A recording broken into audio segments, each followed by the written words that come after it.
Welcome to the Mayo Clinic Human Optimization Project, where we're creating the blueprint to help you become the best human you can be. I'm your guide and fellow optimizer, Christopher Camp.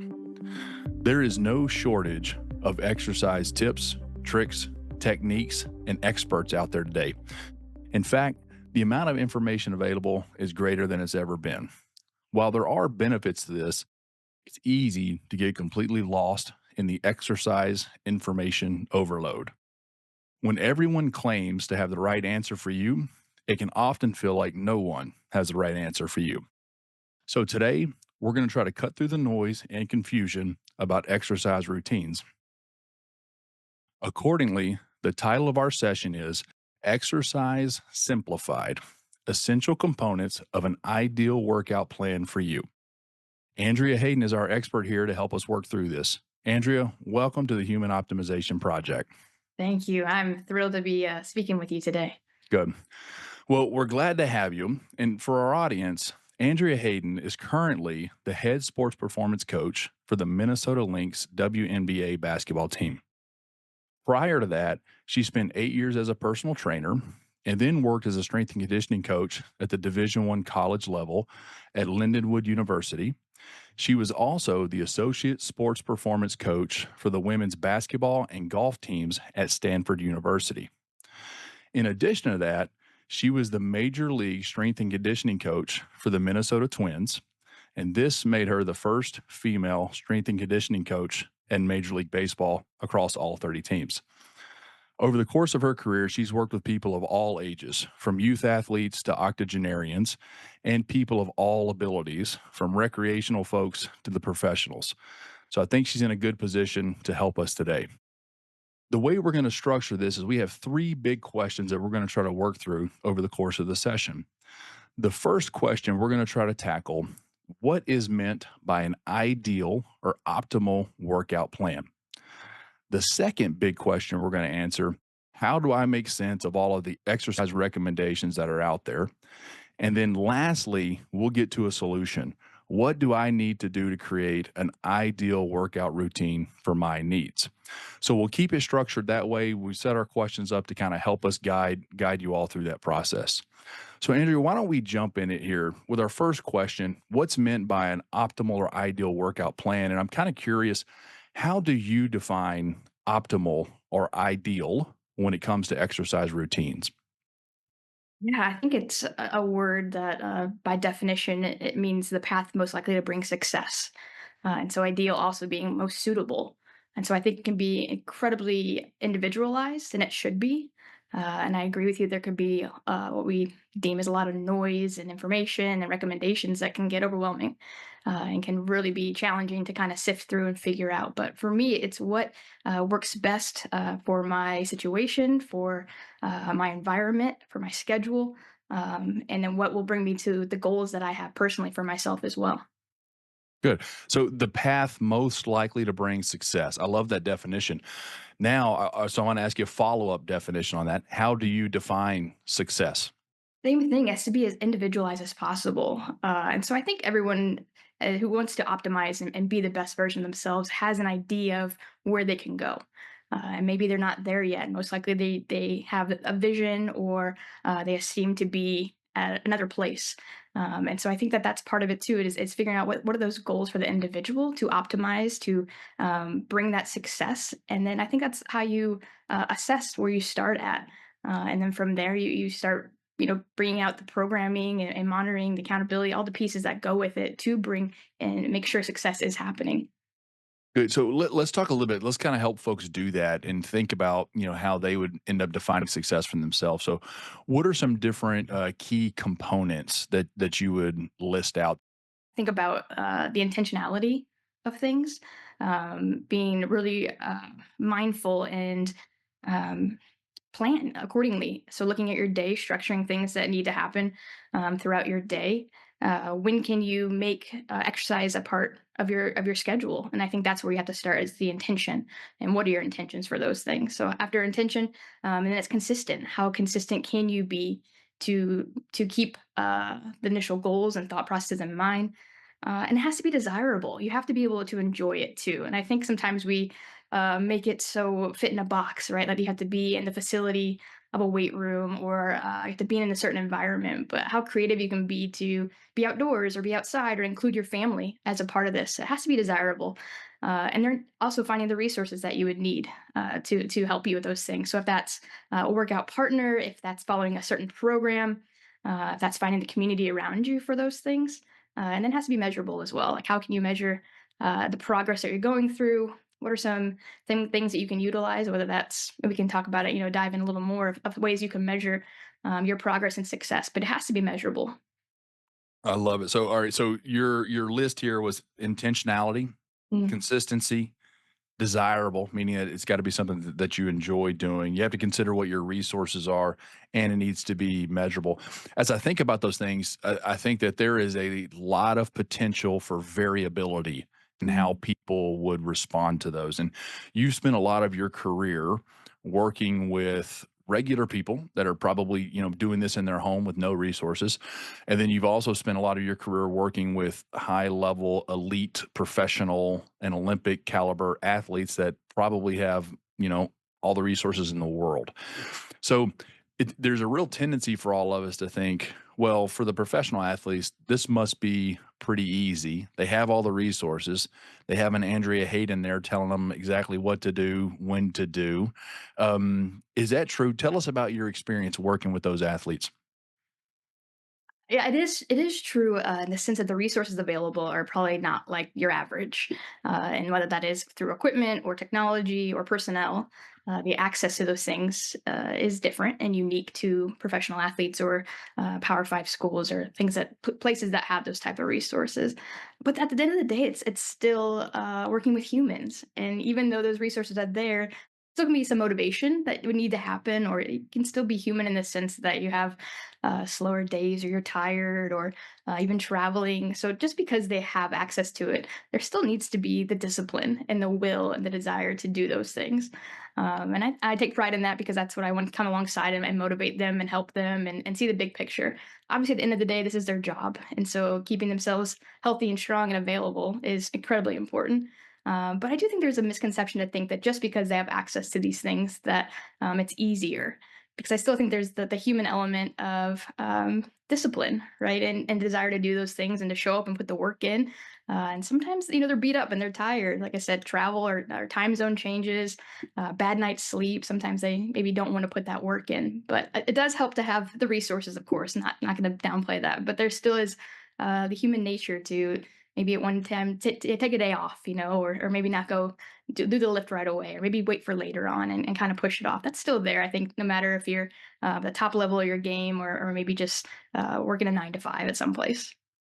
Yeah, I think that you highlight a lot of things there that people don't often think about, and it's really easy for us to compare ourselves to other people and say, "Well, I'm better than this person for this," or "I'm not as good as this person for this reason," and which I think can be dangerous. But oftentimes there is some overlap in definitions of success. So I'd like to hear your thoughts on maybe the benefits and the dangers of comparing my definition of success to those of other people. When is it helpful? When is it harmful? I think it's helpful when it's something that motivates you. When it comes from a place of achievement that I want to be there, and it comes from me from a good positive energy that will promote those things. I think when it can easily flip negative is when it's almost a self-deprecation type of feeling where I'm not good enough or I'll never be, or they have it, easier or whatever those definitions are that you kind of start putting it into there. But I think it can be helpful when it's admirable, when it's something that you see. And same thing, like anything in my life too. It's like you have to see it first. It has to be achievable, and so to be able to see professional athletes or women in sports or people doing the things that you would like to also do, that has to be an inspiration. And I think it can get dangerous when it becomes consuming and defeating. When you feel like you'll never be those things, so there is still at the end of the day the God-given talent and skill that make these people that I am fortunate to be around make them so great. And so you can't downplay that side of it. But I think finding that motivation and seeing people in a place that you would like to be, I think that's when it's a really helpful tool to motivate you to keep pushing and to optimize. Well, you've done a really good job, I think, of sort of defining optimal, at Mm. least as it pertains to exercise programs. Now, I'd like to talk a little bit about definitions of exercise itself. In term, like, what are the primary pillars or components of an exercise routine that people need to be considering in broad strokes? Yeah, I kind of narrowed down maybe three different buckets. So that first one being, and not in particular order, but one of them being your conditioning and cardio, so heart health. I think that's incredibly important, no matter where you are in life, no matter the age, the ability, the talent. I think that that is a really great foundational part to start in. Another one being strength. So some of our strength training, traditional strength training, and then how that looks as far as becoming stronger and moving your body accordingly. And that third bucket I would call is like our mobility and balance, a place where we can focus on recovery a little bit through there as well, but taking the body through ranges of motion, stretching, balance, coordination. Those would be the three I would identify as your pillars. Okay. And when we get into to the later parts of this, I'm going to kind of drill down on how much of those things we need to be doing and how we do it. Mm. Um, I'd like to move in sort of our second big question was about how we make sense of all the exercise recommendations out there. And, one of the problems is it's not just that we hear so much information, it's that we hear contradicting information as well. So it's sort of information overload, but it's also some of these things, are directly in contradiction with one another, and it's hard to make sense of it. And some of the things that I hear people talk about or hear them say that you have to walk and have 10,000 steps a day, but walking is not considered exercise. You're supposed to do cardio to lose weight, but then don't do cardio to lose weight. You gotta get stronger, and you want to lift as heavy as you can to get strong, but not too heavy or you'll get hurt. And cardio is more important. No, strengthening is more important. And then zone two cardio is most important. No, it's high intensity VO2 max training, and on and on and on. And everybody sort of, a lot of people subscribe to certain types of workouts and thinking, no, it's only powerlifting or it's CrossFit or hybrid athlete or hit training or endurance. There's all of this, and there's so many one right ways that none of that can be true. How in the world do you help people sort through all of this information? Yeah, how overwhelming even just the list you just listed off of, just the confusing paradox of the contradictive thought processes. And I think we have to start is listening to them. Obviously, they're recommendations and they've worked for somebody in the past. But I think when we go back to the word ideal or optimal, it's about what's most suitable. And so I think just to relieve ourselves of the need to have all the answers and try to start figuring out what works best for you. And I think you have to start just piecing away at things that you want to try and start and really being kind of in tune to how that makes you feel, both emotionally and physically. And I think you start weeding out the things that maybe don't apply to you, that maybe don't fit in your circumstances and your challenges. And so I think it can be really overwhelming and overstimulating in hearing. And I think it's only going to get worse or better. And then there's more information and research being kind of pushed towards us. So I think it's relaxing and just knowing that that's not going to change. And so I think if you try to get the answers to every single one of them and find out if it's true and false and how it fits, will be really, really overwhelming. And so just the opportunity to let it be that as it is and figure out what's ideal for you. Has that been something you've also looked at for yourself? And I imagine you feel similar to those moments. Yeah, it for sure. I get the questions. I have the questions myself too, and people ask me as well. And you said it in your answer. I think one of the keys for me is stop feeling the pressure to answer all of those questions. It's not your responsibility to answer all of those, and it's not necessarily your responsibility to figure out the exact right answer, because there isn't just one right answer.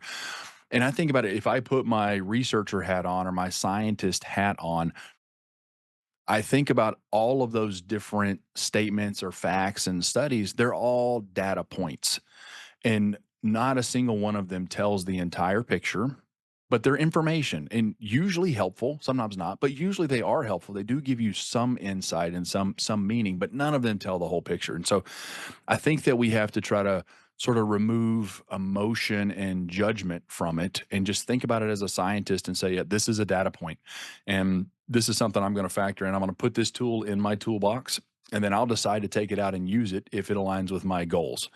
But if it doesn't, I'm going to leave it in the toolbox, and I'm not going to feel guilty about that.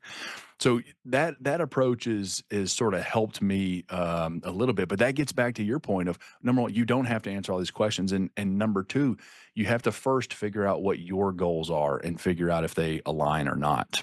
Yeah, the idea of the toolbox is so important because I would even think different seasons and phases of your life would you change maybe your approach or methods because of I think about right now it's cold weather for us, so maybe getting outside as often as you want to in the summertime it changes, so your workouts change, and so it's going to be in seasons and ebbs and flows where some of those data points will be really beneficial at certain times, and then life changes and alters, and now you kind of reach in that toolbox and you grab something different. It doesn't mean that you're off track, and it doesn't mean that what you did previously didn't work. It's just it's the human nature of change and evolving.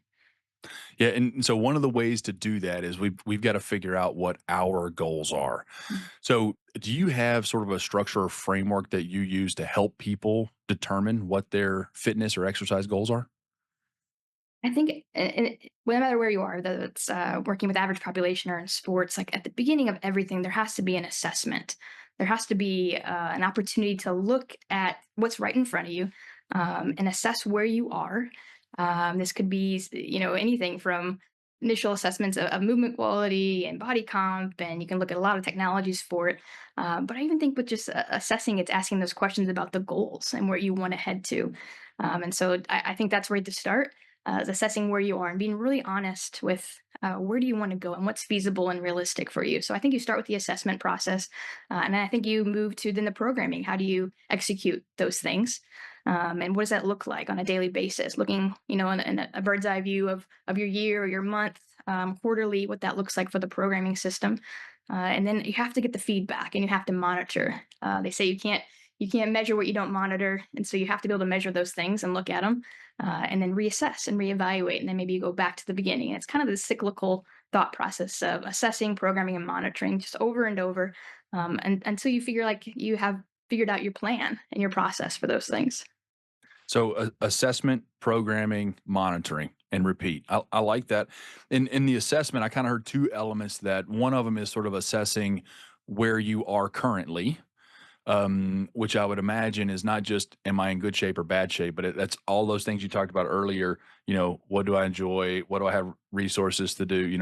All those things. So where you are currently, and then the second part of the assessment is where you want to go. Then developing the programming and the monitoring. I think that's great. And we talked about the confusion of all of the information that's outside of us coming into us that we're trying to process.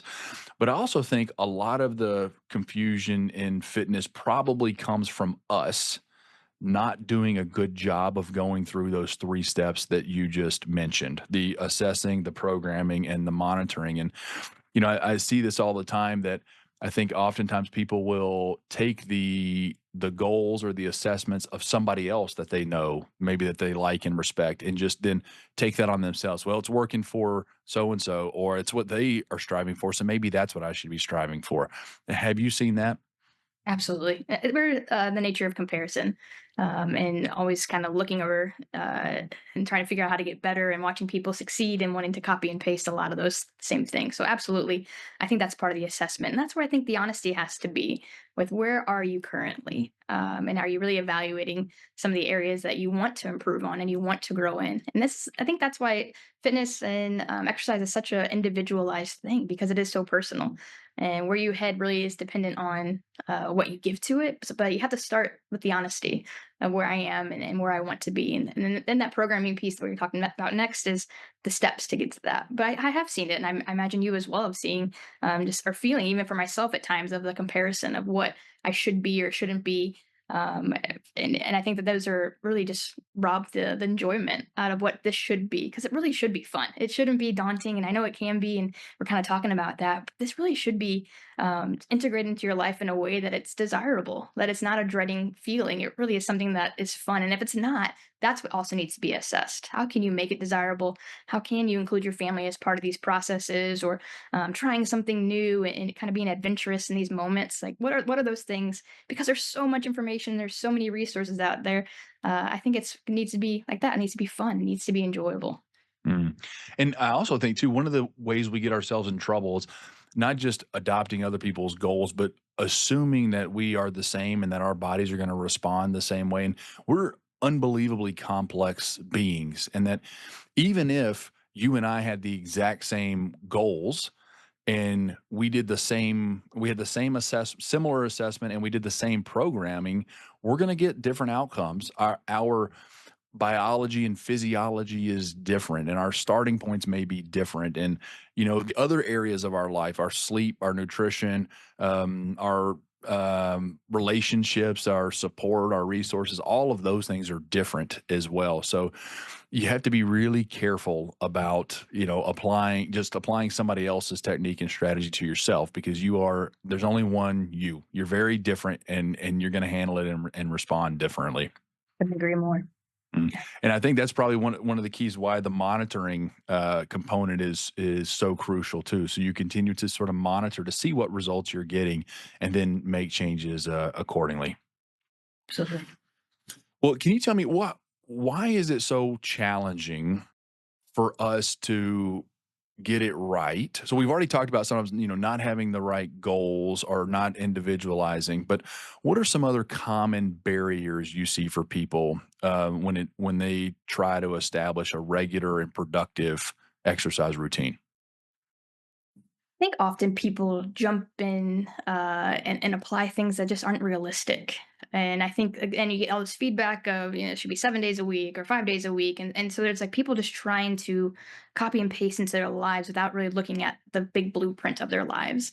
And so I think that just maybe doing too much too fast. And that's a huge way to obviously see burnout and overwhelming.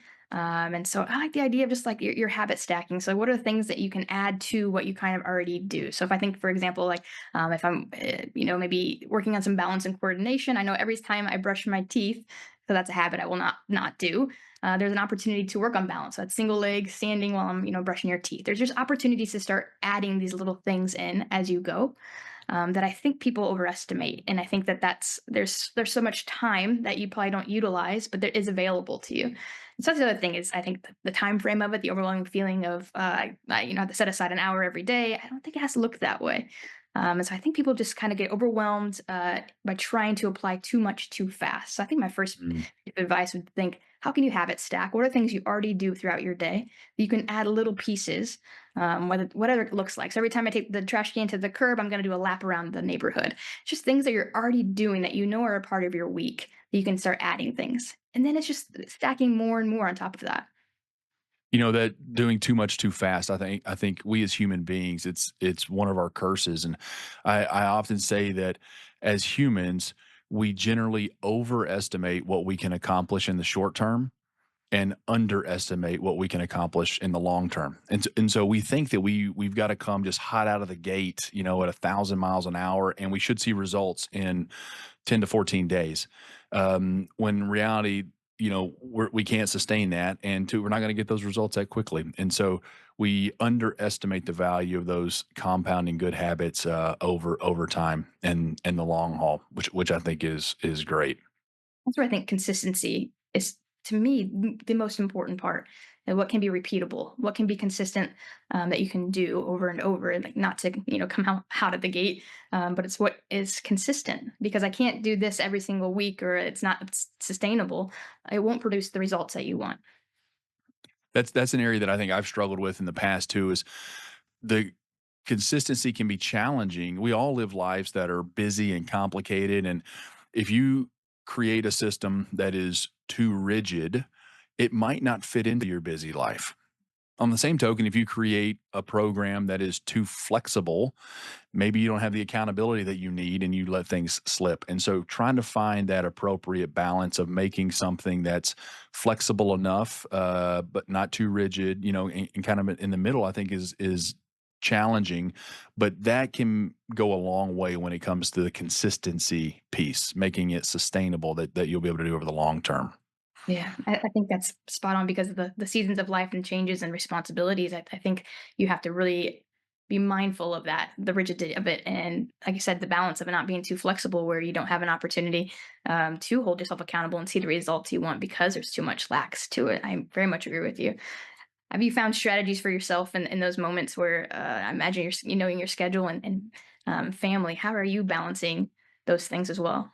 You know, I've made a lot of mistakes in that area, and I've messed it up a lot. So maybe I shouldn't call it mistakes, but I've learned a lot of lessons Mm. in that area. And you know, a couple of the things that have really helped me. One is that if exercise is a priority for folks, which I think it should be, I encourage you to schedule it into a time of the day where you have control over your schedule. And we don't all have complete control all the time, but there are areas where you have more control and some areas where you start to lose control of your day. So for me, early morning is the time when I have the most control. That's before things have happened, before I've started seeing patients or players start getting hurt or other things happen. I kind of lose control of the day as it progresses on. So doing it early in the morning when I have control is super helpful for me. And for others that they may have better control later in the day. That's been helpful. Another one that's helpful for me is that I used to sort of do my programming kind of on a weekly basis, and if I missed any workout during the week, I counted that as a failure, and that would really push me to say, "Well, you're losing. You might as well give up." And so I'd fall off the horse. And so now I've given myself a little bit of flexibility. I don't hold myself to a strict, you have to do all of these things every 7 days or you've lost. And so I actually have a little bit of room for movement in there. So if it's a week when I'm incredibly busy or I've got a bunch of travel coming up or whatever, I might not hit every element that week, but a couple of those can roll over into the next week and I'll make up for lost time. Or sometimes I kind of work ahead. So I actually look at sort of do my programming now on a 3 month schedule. And I kind of have the number of times I want to do each thing over the course of 3 months and roughly do it in weekly chunks, but I allow a little bit of flexibility crossing over those. And that has really helped me because then if I miss something, I don't give up on the week. I just say, that's okay. I'm gonna do an extra 30 minutes on Monday or Sunday and I'll still get that done. So those are a couple of things that have been helpful for me.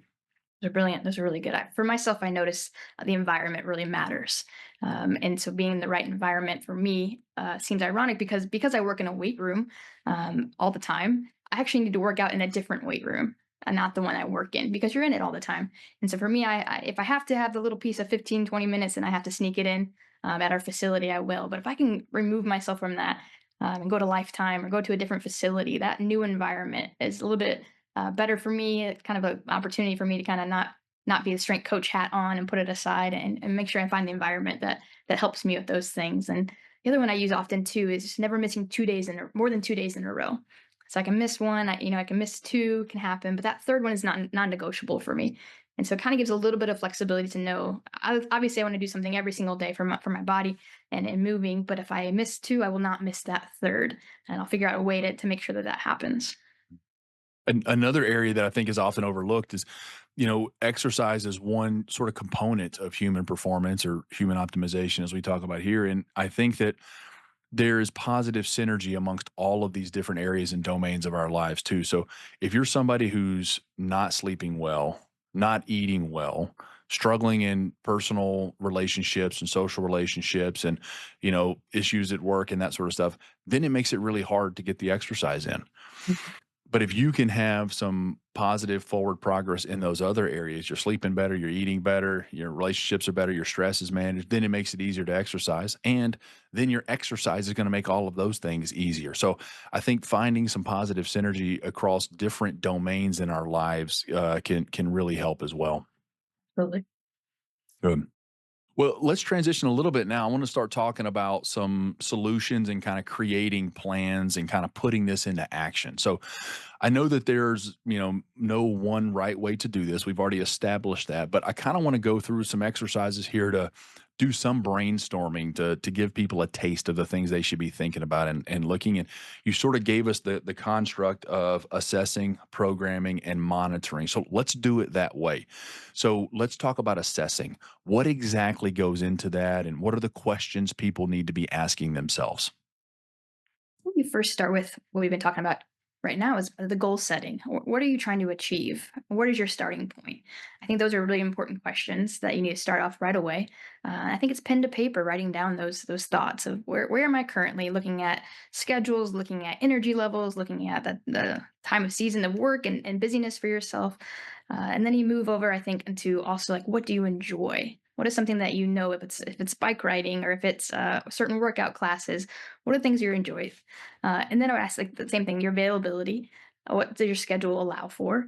And then what kind of resources do you have available to you? I think that all goes into your assessment. I don't think it has to be certain technology metrics, though those are really helpful to have and to assess where you're at, whether that's looking at body comp or heart rate or different conditioning. Those are important. But I think to start with that, like what are you trying to achieve?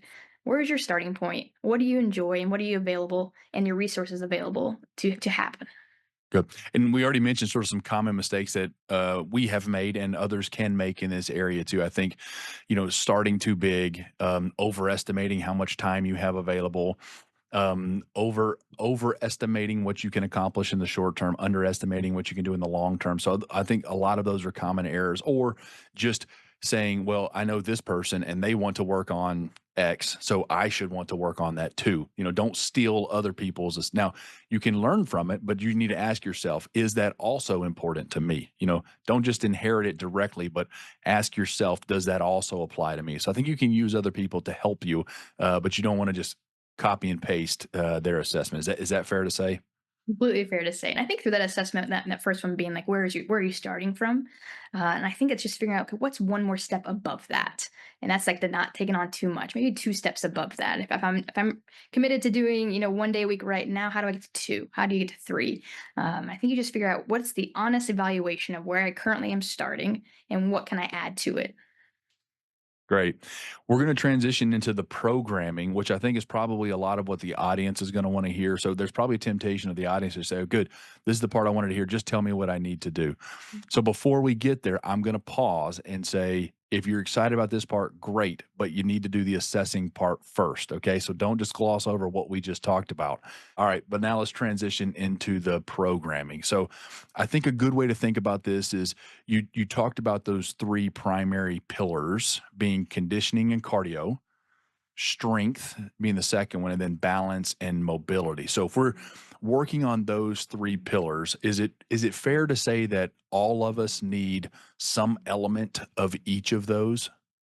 Absolutely. Yeah, 100%. No matter where you are, how old you are, or your physical level, I think at the end of the day, those 3 to 4 things are really important and vital to longevity, for health and wellness. Like you mentioned, the synergy of life, like those things are really impactful. And I say that what changes is maybe the percentage of each. If you have like a young athlete that we assess that needs some strength, obviously the strength part maybe will jump up to being 40-50% of what they need versus someone who maybe needs a little bit more conditioning, maybe of the pie. Now a little bit more of that pie is geared towards that. So I would say what changes individually is the percentage of importance in the sense of prioritizing or giving more time and energy to of those 3 things.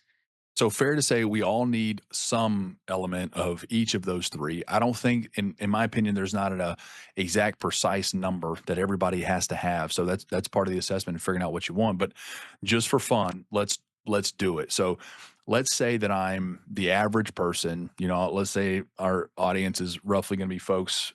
We'll take the middle here, like between 30 and 55, reasonably healthy.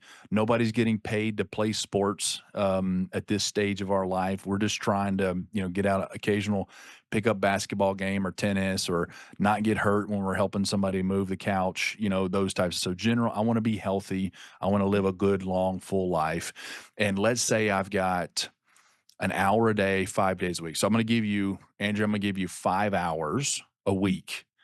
How would you break those 5 hours up across those three pillars for me if I'm that person? Yeah, absolutely. I think I would take of the 5 hours, I would take 3 of those hours and kind of make it a duel. So to both best of both worlds type feeling. So 45 minutes of that hour I'd spend doing some type of strength training, lifting, and then I would add 15 minutes on that of a zone 2 conditioning cardio. So your lower levels, base kind of level, where you can still have a conversation, but your heart rate is a little bit elevated. So zone 2. So 45 minutes of lifting and 15 minutes of zone 2. I would do that 3 days a week. So that takes me to 3 hours of the five allotted. And then I would take the remaining 2 hours and do 30 minutes over the course of 2 times of your VO2 max, your higher intensity conditioning, which I think is incredibly important that we kind of hit those higher ends. And then I'd also take 30 minutes and do your mobility and balance twice a week. So that gives me my total of 5 hours. So three of those being strength training, two of them being VO2 max, kind of higher intensity, 30 minutes of that being two times a week of the recovery, mobility, balance. And then you kind of mix in your zone two, kind of sneak that in on top of your lift as well. Great. And for our audience, we're going to have dedicated sessions that actually go through in more detail. We're going to have sessions dedicated to strength training, dedicated to balance and mobility, dedicated to VO2 max and cardio. So stay tuned. We'll get more sort of on the details of this, but I think that's great. So for the average person, you're saying we're doing roughly 45 minutes of lifting, 15 minutes of cardio, give us an hour, do that 3 times a week. So there's 3 hours. 1 hour of VO2 max training split up into two 30-minute sessions, and 1 hour of balance mobility split up into two 30-minute sessions. Absolutely. Okay, good. Now let's say that I am maybe I'm playing a sport, a competitive sport, and I need to get stronger. Or maybe I'm just somebody who really values. Part of my assessment is I'm under muscled. I want to get more muscle. I want to get strong. Strength is my focus and priority. How would you change that up for that individual? That's where I would say earlier that now a percentage of that strength training is a little bit more important. So instead of 45 minutes, we kind of bump it up to that full hour where you're dedicated to some heavier lifting, needing the rest time in between sets to recover and reproduce. And so I think it looks similar in the sense that I would actually bump it to maybe 4 hours a week of lifting. Leaving only one extra hour if it's still we're still basing off the 5 hours a week.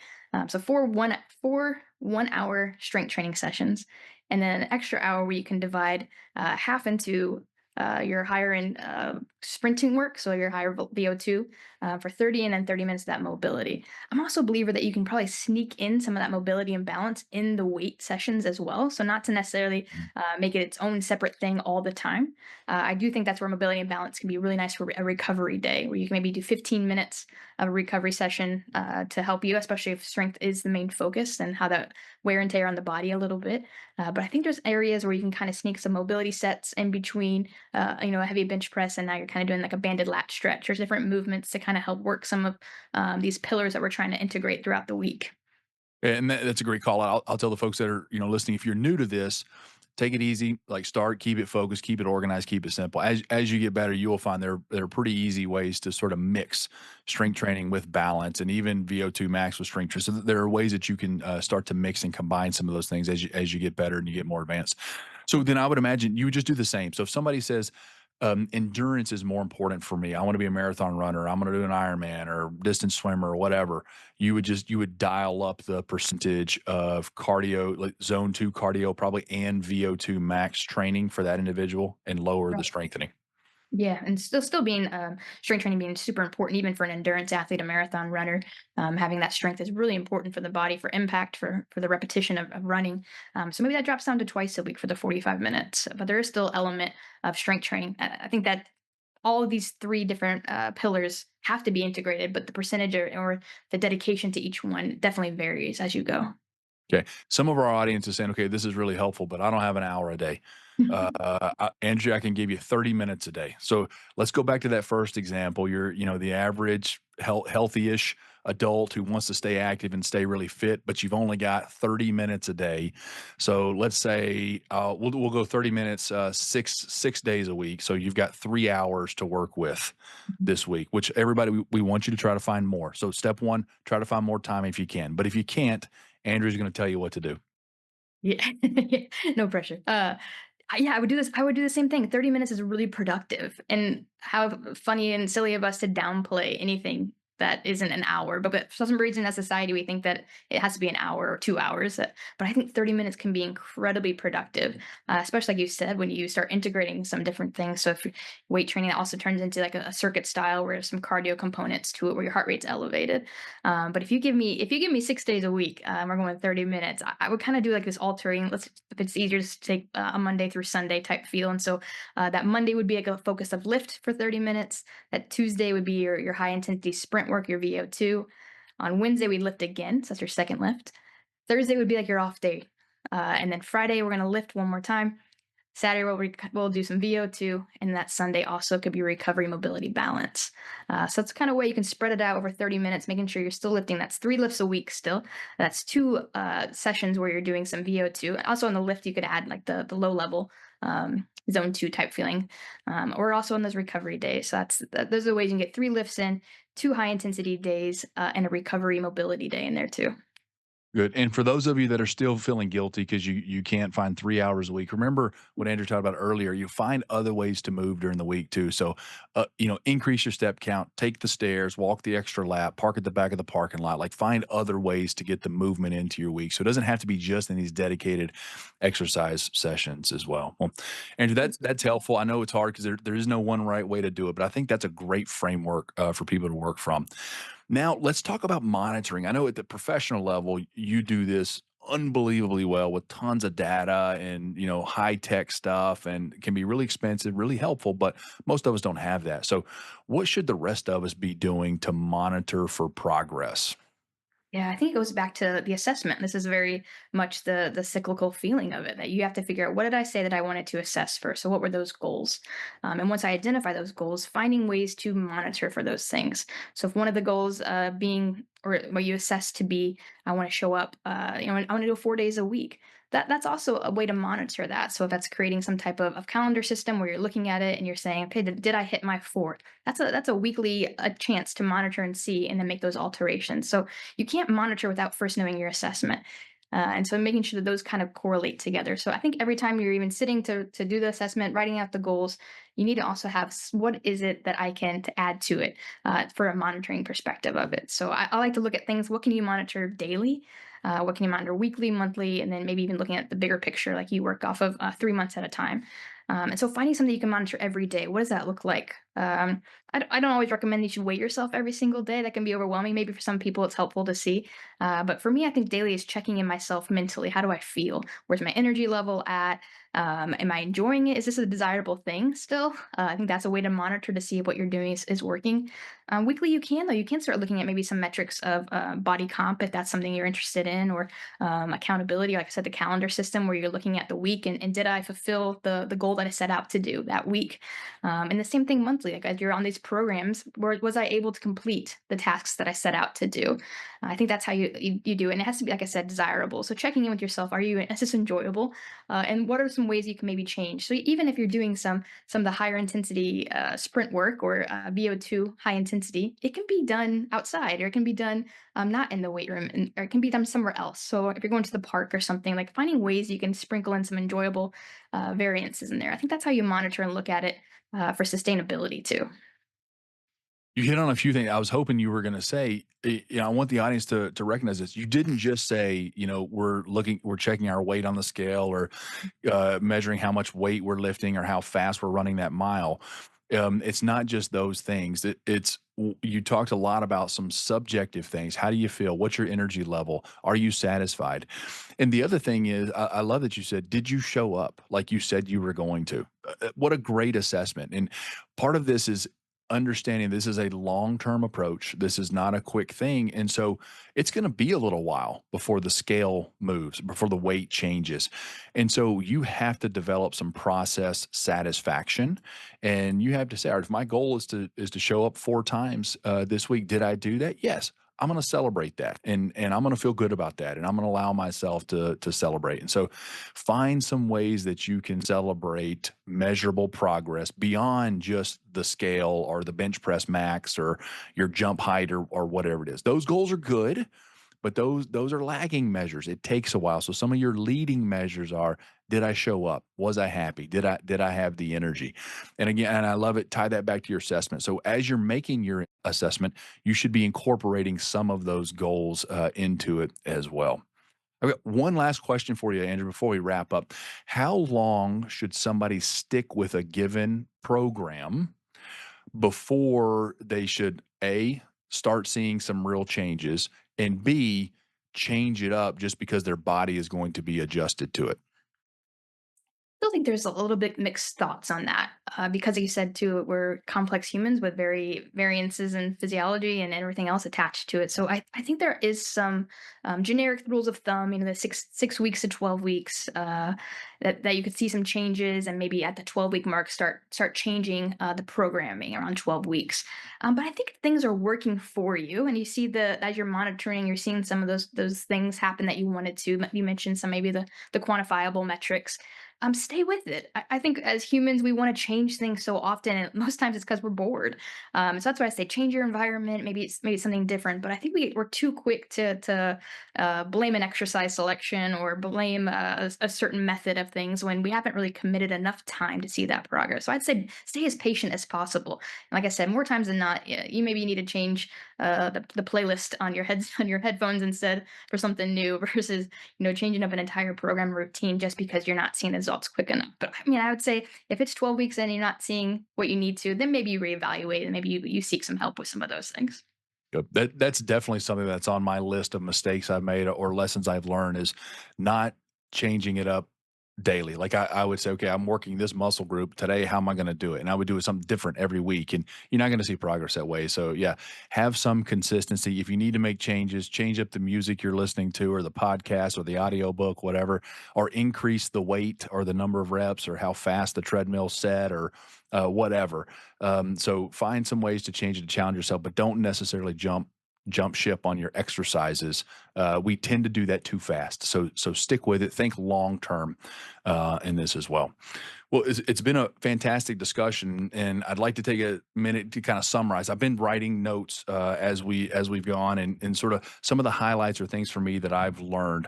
One, I really like your definition of success and how you define optimal, and that's really personal. It's kind of up to the individual. The key components you encourage us all to consider are intentionality, consistency, making it desirable, what resources we have, and what's measurable. You also framed everything around the three main pillars. So, conditioning and cardio, strength, mobility, and balance. And any good workout's going to have some combination of those three big pillars.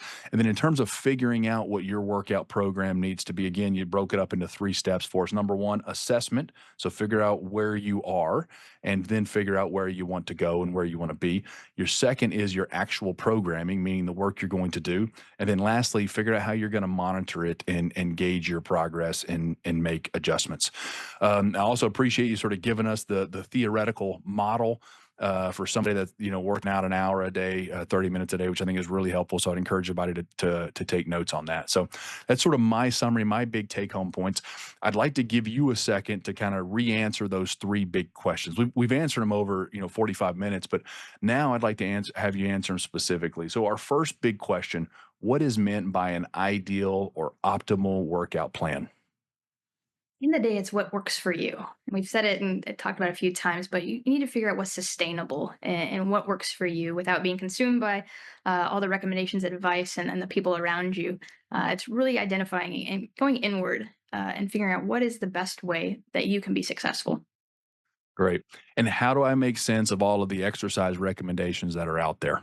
You don't have to. Don't. Uh, Yeah, good. just don't give yourself some grace to know that you won't ever know. I won't ever know. I know you won't ever know. It's impossible to kind of sift through. Yeah, every time you hear something, consider it maybe it's a tool you put in your toolbox for later. Maybe, maybe not. And if you don't do it, it's okay. Don't worry about that. And then what do I need to do to create an ideal routine for my needs? Yeah, to assess, program, and monitor. Assess, program, monitor over and over. I love it. It's a great structure. I think that's immensely helpful. So one of the things that we like to do here on the Human Optimization Project is we like to always issue a challenge or a call to action at the end of the session. Our goal in doing this is kind of helping people shift from being passive learners where they just kind of sit and listen or watch to actually starting to put things in motion and actually do things, and so become an active learner and an active participant. So we would encourage you to actually discuss the things we've talked about today, actually go do some of the things that we have talked about today. And so we're going to help you get started in that process. And today's challenge is going to be sit down and write out your own definition of exercise success. Use the principles that Andrea outlined for you. Think about those things that she considered. Then I want you to do your assessment. So assess where you are right now and assess where you want to go. So those are the things I'm going to challenge. Do them today. You can do that in just a matter of minutes. So sit down with a piece of paper and get that done. Once you do that, I think you'll find each subsequent step will get easier and easier. All right, optimizers, there you have it. Andrea Hayden just did an excellent job, masterful job walking us through this session, which was titled Exercise Simplified: Essential Components of an Ideal Workout Plan for You. Andrea, thank you so much for joining us and letting us learn from your wisdom and vast experience. Thank you. I really enjoyed the conversation today. To our audience, thank you for joining us. And remember to live intentionally, consistently, better. Keep striving to be the best human you can be and never stop optimizing.